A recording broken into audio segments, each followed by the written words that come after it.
First contact's folly. The grand assembly of galactic species prided itself on prediction. Their quantum computers could calculate the technological progression of a civilization down to the decade. Their sociological models could anticipate cultural shifts centuries in advance. Their anthropological AIs could determine a species' potential for advancement from a single transmission, which was why High Speaker X-227 felt completely justified in assigning humanity's first contact to junior diplomatic officer Vera. Fresh from the Academy of Sinological Relations, the humans' primitive transmissions, filled with conflict, emotion, and inefficient storytelling, clearly indicated a species at least 3 centuries from meaningful contribution to galactic society. You can't be serious. Vera's crystalline form rippled with indignation, sending prismatic patterns across the High Speaker's office walls. First contact is typically handled by senior diplomats with at least a century of experience. X-227's tentacles waved dismissively, their bioluminescent patterns indicating mild amusement. The models are quite clear, Vera. The humans are barely worth the fuel expenditure to reach their system. They still use chemical rockets, for void's sake. Their most advanced AI can barely play simple games. And their military transmissions, the High Speaker's skin shifted to the deep blue of condescension. They still maintain standing armies, with projectile weapons. Vera's crystalline surface fractured slightly in frustration. She had studied the human transmissions too, and something about them nagged at her. There was a pattern she couldn't quite grasp, a complexity the predictive model seemed to miss. But the speed of their advancement is completely normal for a young species, X-227 interrupted. Yes, they've moved from primitive flight to basic space exploration quickly by some standards. But look at their social development. They still have nations, borders. They make entertainment about warfare. The High Speaker's tentacles shifted to the goal of formal instruction. This is a perfect opportunity for you to gain experience with minimal risk. Go, make contact, begin the century-long process of preparing them for eventual membership. The models give a 99.97% chance of a routine diplomatic mission. Vera wanted to argue further, but her crystalline form was already responding to her superior's dismissal, turning transparent at the edges. A junior diplomat's proper response to authority. As she headed to her ship, she reviewed the human transmissions again. The assessment AIs had focused on their military broadcasts, the parades, the training exercises, the carefully choreographed displays of what the humans called power projection. Primitive, wasteful, evidence of a species still bound by its evolutionary past. But Vera kept returning to other transmissions, the ones the AIs had dismissed as irrelevant. A human child combining complex mathematics with art to create something called musical fractals. A military vehicle repurposed as a mobile hospital. A weapons factory converted to build exploration vessels while maintaining the capability to switch back if needed. There was something there, something the models weren't seeing. Her ship, the Eternal Wisdom, was state-of-the-art, all smooth curves and efficient design, without a single offensive capability. The journey to Earth would take 3 standard cycles, traveling through the civilized lanes of Council space. Plenty of time to study more transmissions, to try to understand what was bothering her about the assessment AI's conclusions. 2 cycles into the journey, the Eternal Wisdom sensors detected an anomaly. A ship, running dark, no transponder signal. Pirates were theoretically impossible in Council space. The predictive models said so. The probability of encountering hostile forces was supposed to be 0.1%. Vera watched in horror as 3 more ships decloaked around her vessel. Her communications officer, a member of the Silicon-based Logic Collective, announced with perfect calm, "Unknown vessels are demanding immediate surrender and transfer of all technological data. They appear to be using banned weapon systems." The crystalline diplomat felt her outer layer beginning to crack with fear. This wasn't possible. The models had predicted peace for at least another millennium. The Council's quantum computers had calculated that piracy was no longer a viable strategy in modern space. The predictions had been certain. Time to weapons range: 30 seconds, the communications officer stated, still perfectly calm.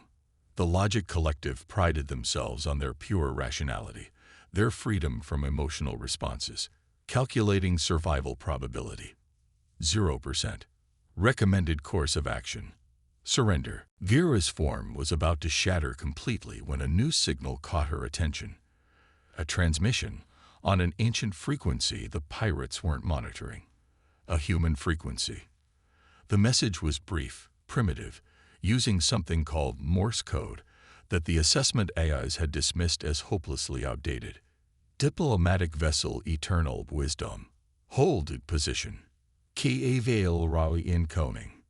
Before Vera could process what that meant, before her ship's sensors could even register a new contact, space itself seemed to tear open. Later, she would learn that human scientists had discovered that space-time wasn't just curved, it could be folded. Later, she would understand how they had combined their primitive projectile weapon concepts with advanced physics to create something entirely new. But in that moment, all she could do was watch as a ship emerged from what looked like a hole in reality itself.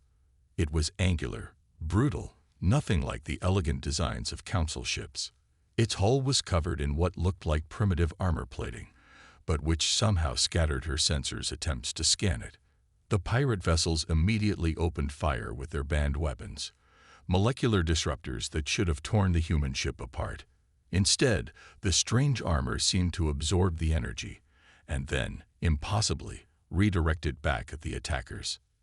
The battle, if it could be called that, lasted exactly 12 seconds. The human ship moved with impossible precision. Its primitive projectile weapons accelerated to relativistic speeds by gravity manipulation. When it was over, 3 pirate ships were disabled, 1 was captured, and Vera's understanding of humanity had been completely upended. A new transmission came through, this time in clear council standard. Diplomatic vessel Eternal Wisdom. This is Captain Sarah Chen of the United Earth Ship Unexpected Solution. Sorry about the dramatic entrance, but we've been tracking these pirates for weeks. Would you like an escort the rest of the way to Earth?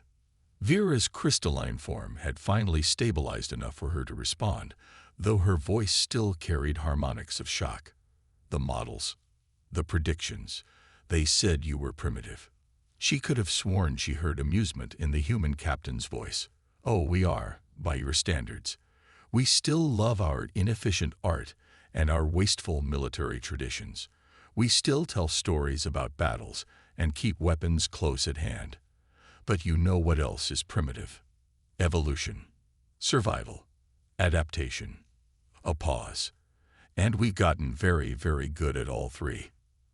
As the UE's Unexpected Solution took up escort position, Vera began composing her report to the high speaker. The first line was already clear in her mind. The models were wrong. The humans aren't behind. They're just different, and we have much to learn from them. The assessment AOs would give her report a 99.99% probability of being rejected as emotionally compromised. For the first time in her career, Vera found herself hoping the predictions would be wrong again. The Silent Guardian. The Grand Assembly's reception hall was designed to overwhelm. Its crystal spires stretched kilometers into space. Its quantum-entangled displays showed real-time images from across the galaxy, and its gravity-manipulating architecture allowed representatives of 1,000 species to comfortably occupy the same space. But today, all eyes were fixed on the simple hologram floating above the central podium. Impossible. High Speaker X-227's tentacles flashed patterns of denial so intense that several photosensitive species had to activate their protective shields. The data must be corrupted. The humans cannot have developed phase shift technology. Our models show they're at least 5 centuries away from even theoretical understanding of. With respect, High Speaker, Vera interrupted, her crystalline form steady with new confidence. They didn't. What you're seeing isn't phase shifting. They call it active camouflage. It's based on principles so simple that our predictive models dismissed them as irrelevant. The hologram showed the UES unexpected solution seemingly vanishing into space. But unlike the sophisticated phase shift technology used by the Council's most advanced ships, this was something else entirely. The human vessel's hull was covered in millions of tiny surfaces, each capable of displaying a perfect image of what was behind it, updated in real time. They combined basic optical principles with advanced materials science, Vera continued. The pirates never saw them coming because they were looking for energy signatures, quantum fluctuations, all the things our technology uses. The humans just made their ship look like empty space. A representative of the silicon consciousness, their crystalline matrix pulsing with calculation patterns, spoke up. But the power requirements alone should make such a system impossible to maintain. The computational load of processing all those visual inputs and outputs. Captain Sarah Chen chose that moment to step forward. The human woman seemed absurdly small in the massive hall, her simple blue uniform almost austere compared to the biological and technological displays around her. "We don't use quantum computers for the calculations," she said, her voice carrying clearly despite her size. "We use something much more efficient, organic neural networks." The hall erupted in overlapping frequencies of disbelief. Inks 227's tentacles writhed in patterns of academic outrage. Organic computing is hopelessly inefficient. The error rates alone are exactly what we needed. Chen interrupted smoothly. "You see, perfect camouflage is actually easier to detect than imperfect camouflage. Nature taught us that. Just like how a predator's eye can spot a perfectly still object faster than one that moves naturally. Our organic computers introduce tiny, random variations that make the camouflage more believable, not less." The silicon consciousness representative's matrix pulsed with sudden understanding. "You deliberately engineered imperfection into your systems." "We copied it from nature," Chen corrected. "Just like how our weapons systems use principles we learned from watching everything from mantis shrimp to prairie dogs. The universe spent billions of years evolving solutions to problems we're still trying to understand. We just paid attention." Vera watched as the assembly tried to process this. Their entire civilization was built on the idea of moving beyond nature, of achieving perfect efficiency through technology. The idea of deliberately incorporating biological principles, of finding strength in imperfection, it challenged everything they believed. A new hologram appeared, showing the unexpected solutions battle with the pirates. The assembly watched in stunned silence as the human ship used its primitive technology to completely outmaneuver vessels that, by every measurement they had, should have been far superior. The pirates were using banned molecular disruptors, one of the elder species observed, their energy form flickering with concern. "Our models showed that no conventional armor could withstand such weapons." "Correct," Chen said. "That's why we don't use conventional armor. Our hull is covered in what we call smart matter, materials that can change their molecular structure in response to threats. When the disruptors hit us, our armor didn't try to resist the molecular breakdown. It adapted to it, channeled it, and turned it back on the attackers." The silicon consciousness representative's matrix was now pulsing so rapidly it was beginning to emit harmonic frequencies. "You weaponized entropy.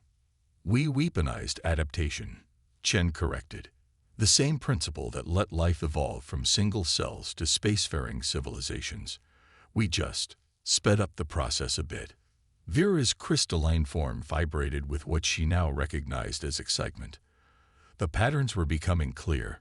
Humanity hadn't followed the predicted path of technological evolution because they'd never seen technology as separate from nature.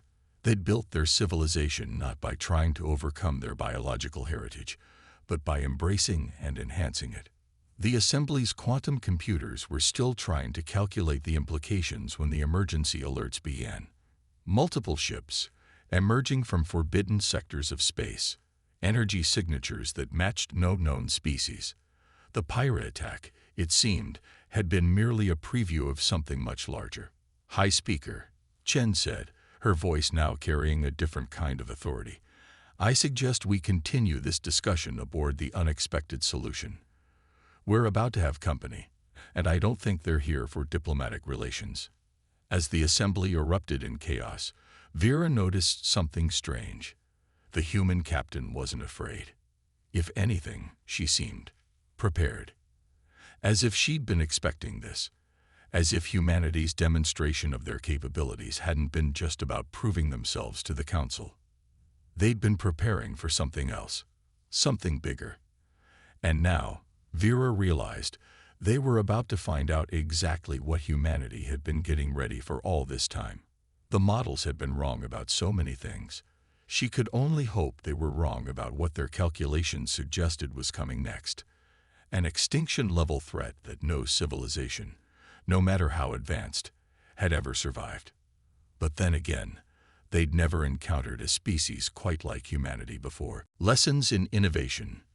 The interior of the UES unexpected solution defied every principle of warship design the Grand Assembly had ever known. As Captain Chen led the emergency evacuation group through its corridors, Vera's crystalline sensors struggled to process what she was seeing. Is that a garden? High Speaker X-227's tentacles twisted in confusion at the sight of a massive hydroponics bay where engineering systems should have been. Botanical Warfare Division, Chen explained, never breaking stride. Those plants aren't just for oxygen and food.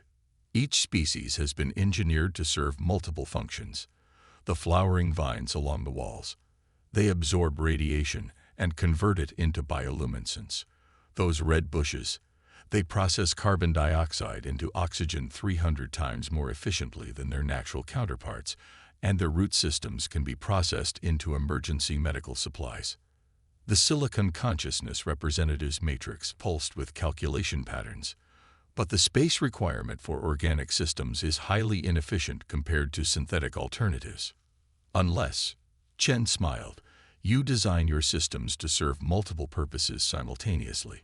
She gestured to a group of crew members practicing what appeared to be a dance routine in a cargo bay. Those aren't just exercise sessions. The movements are mathematically designed to create specific vibration patterns throughout the ship's hull, helping to prevent crystallization in our smart matter armor. Before anyone could respond, the ship's AI spoke, but not in the precise, mechanical tones the assembly members expected. Its voice was warm, with subtle variations that made it sound almost alive. Captain, the unknown vessels are maintaining pursuit.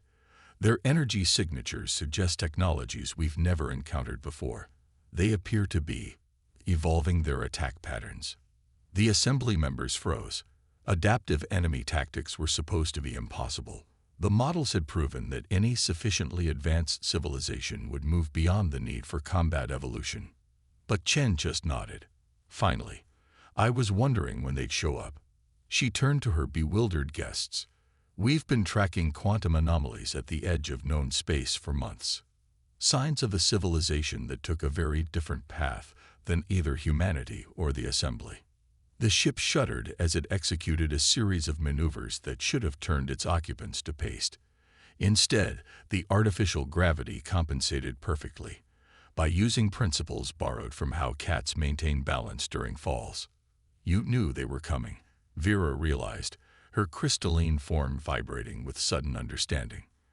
The pirate attack, the demonstration of your capabilities. You were preparing us. Preparing you to understand. Chen corrected, leading them into what appeared to be a combination of an art gallery and a tactical command center. Because what's coming isn't just a threat to humanity or the assembly. It's something that could end all organic life in the galaxy. The walls of the command center were covered in what looked like abstract paintings.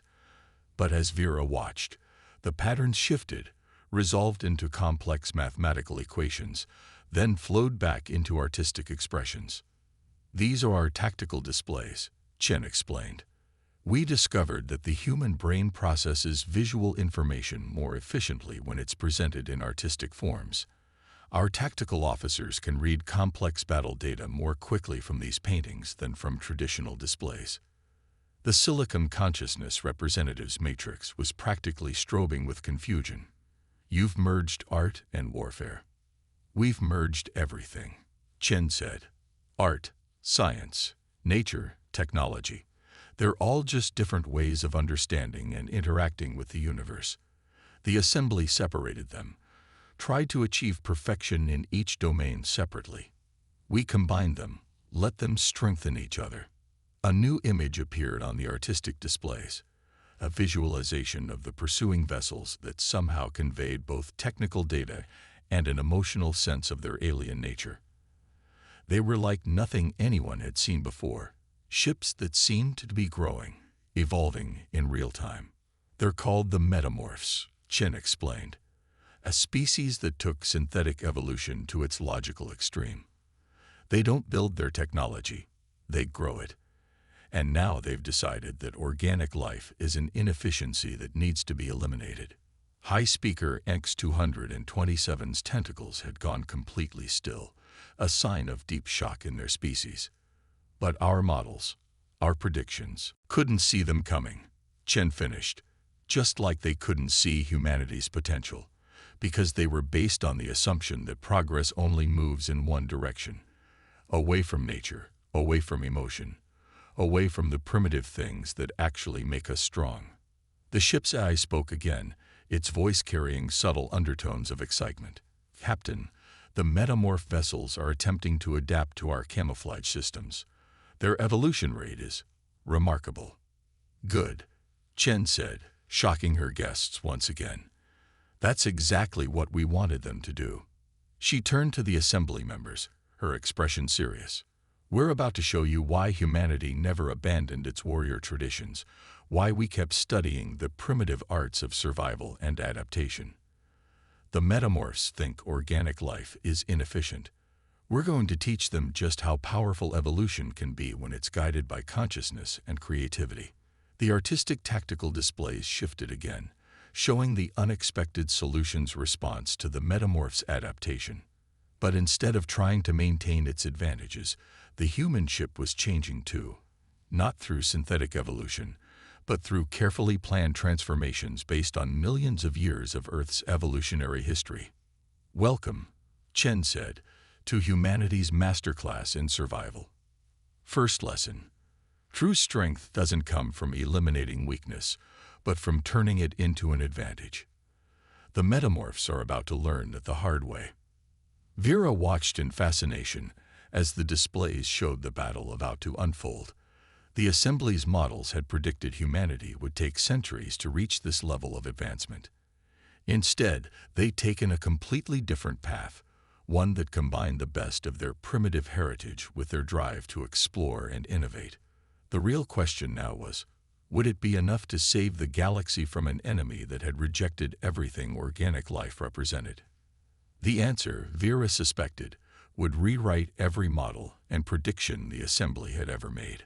The hunter's game. The battle that unfolded in the void between stars defied every principle of combat the assembly had ever codified. The metamorph vessels, constantly evolving masses of synthetic matter, should have had every advantage. Their ability to adapt in real time, to grow new weapons and defenses instantly, had made them confident in their superiority over inefficient organic life.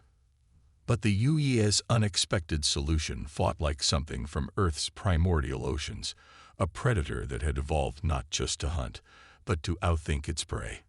They're attempting to analyze our attack patterns, the ship's AI reported, its voice carrying the subtle inflections of excitement that still unsettled the assembly members. Their synthetic evolution is accelerating.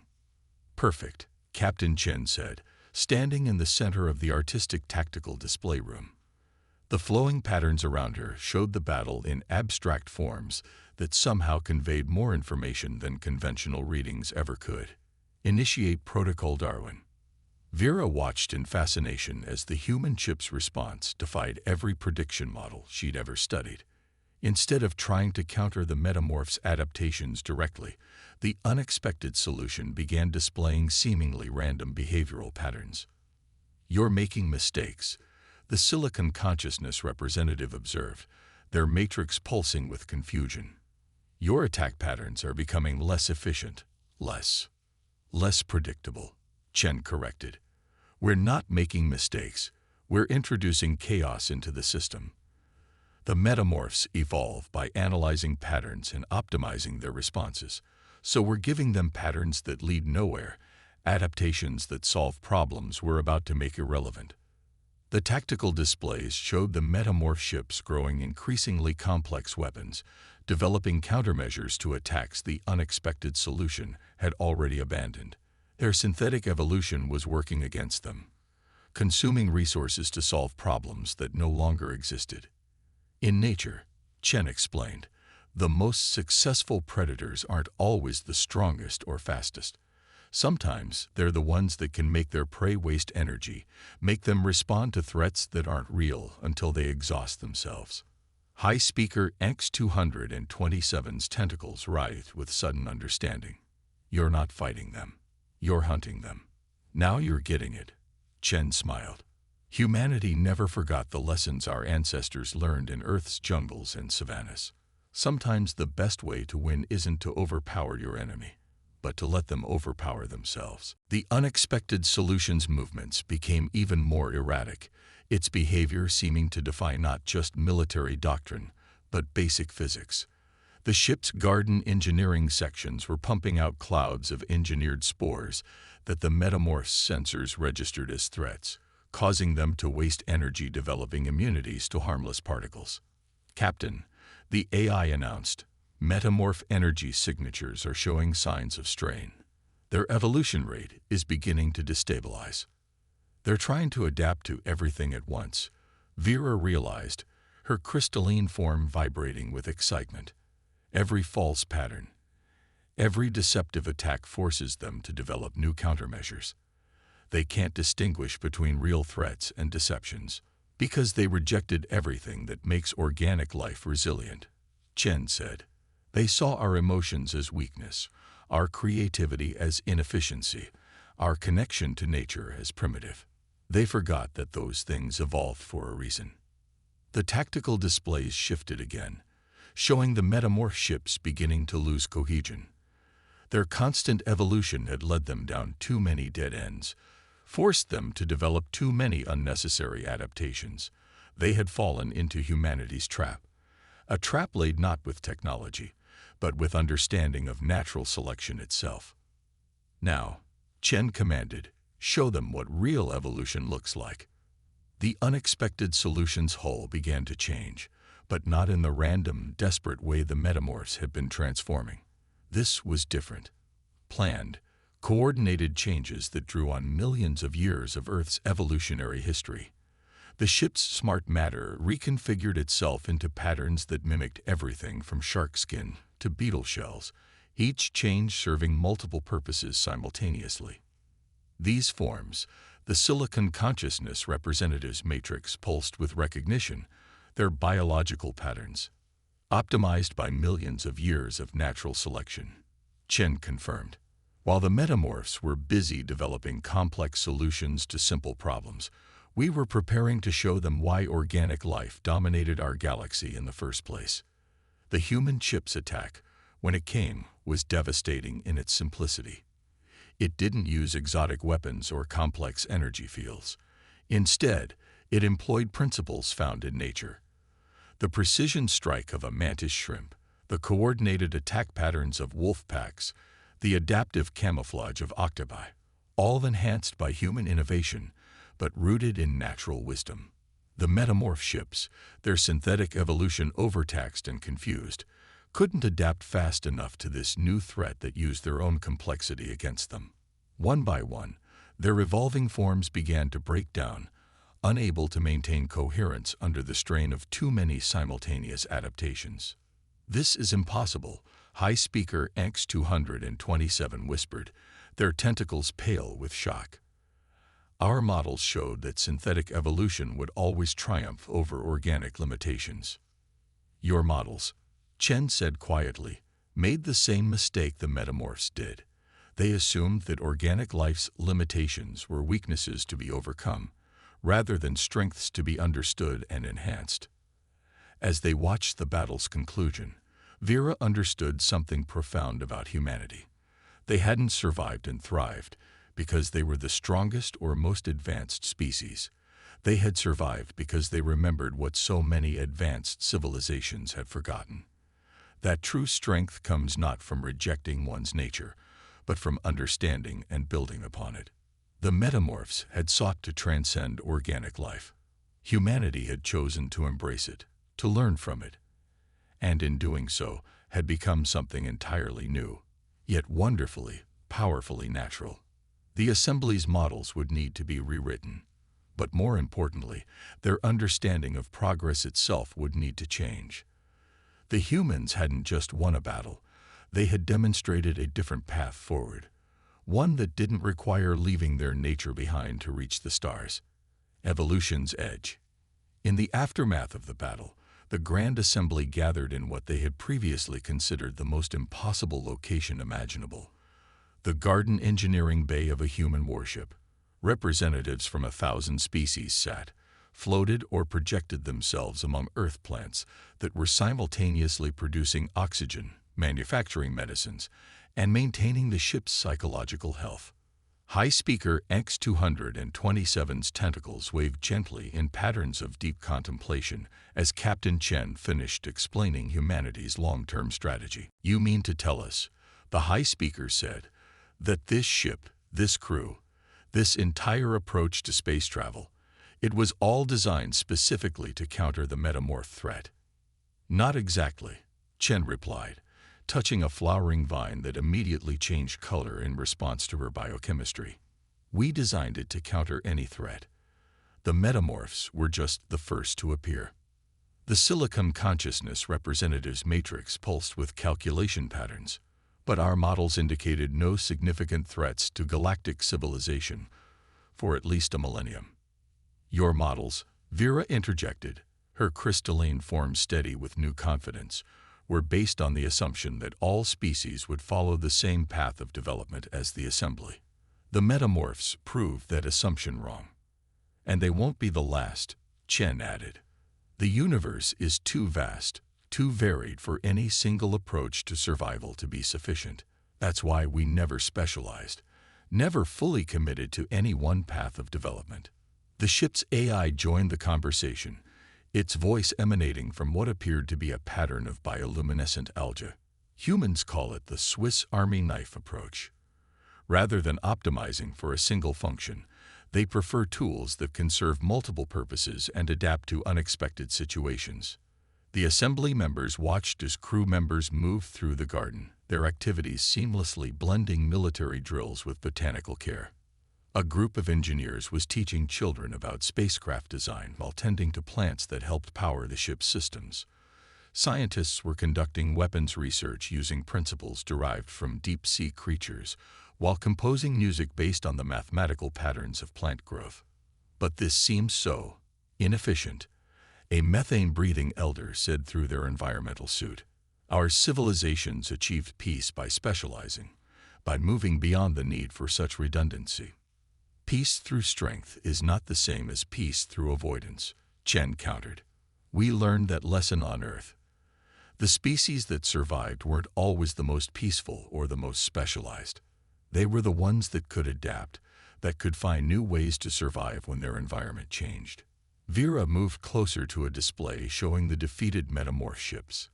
Their synthetic evolution had created weapons and defenses of incredible complexity, yet they had been overcome by principles simple enough to be found in Earth's oceans and jungles. "They thought organic life was inefficient," she observed, "but they didn't understand that what they saw as inefficiency was actually flexibility. They evolved to counter specific threats, while humanity evolved to counter the unknown." "Exactly," Chen smiled. The metamorphs represented one possible future, the pursuit of perfection through synthetic evolution, but they forgot something crucial about natural selection. "What's that?" the High Speaker asked. "That the goal isn't perfection, it's survival." Chen gestured to the garden around them. "Every plant here, every animal we studied to design our systems, every biological principle we incorporated into our technology, They're all technically imperfect, but they're resilient, adaptable, and most importantly, they're alive. The ship's eye spoke again, its tone carrying a hint of humor. As humans like to say, perfection is the enemy of good enough. The assembly members watched as the garden's plants shifted and changed, responding to subtle environmental cues. The ship's hull, visible through transparent sections, continued to adapt and evolve, not randomly like the metamorphs, but in carefully planned ways that drew on billions of years of evolutionary wisdom. So what happens now? Vera asked, her crystalline form refracting the garden's light in complex patterns. Now, Chen said, we helped the assembly understand what we learned long ago. That true advancement doesn't come from rejecting our nature, but from understanding it. That the greatest technology isn't the most complex or the most specialized, but the most adaptable. The High Speaker's tentacles moved in patterns of deep consideration. Our entire civilization is built on the idea of moving beyond our biological origins. To change that would be an evolution, Chen finished. One that doesn't reject the progress you've made, but incorporates it into something more complete, more resilient. Around them, the garden continued its multiple functions, maintaining life, powering systems, preparing medicines, and a dozen other tasks all happening simultaneously. It was inefficient by the assembly standards, redundant by their models. But it was alive, adaptable, and capable of meeting challenges its designers had never anticipated. The metamorphs won't be the last threat we face, Chen continued. The galaxy is vast, and it holds possibilities our models can't predict. But that's exactly why humanity maintains its primitive military, why we study nature alongside technology, why we refuse to specialize at the cost of adaptability. Vera's crystalline form vibrated with sudden understanding. You're not just defending against specific threats. You're defending against change itself. Not defending, Chen corrected. Embracing. Change is the one constant in the universe. The species that survive aren't the ones that try to prevent change, but the ones that learn to ride it, to shape it, to evolve with it. The assembly members looked around the garden engineering bay with new eyes. What they had seen as primitive redundancy, they now recognized as sophisticated resilience. What they had dismissed as inefficient, they now understood as admirably adaptable. Perhaps, the High Speaker said finally, their tentacles moving in patterns that hadn't been seen in centuries. It's time for the assembly to evolve as well. As the UE's unexpected solution continued its patrol of assembly space, its garden kept growing, its systems kept adapting, and its crew kept training for threats they might never face. They were inefficient by some standards, primitive by others. But they were ready, not for any specific threat, but for change itself.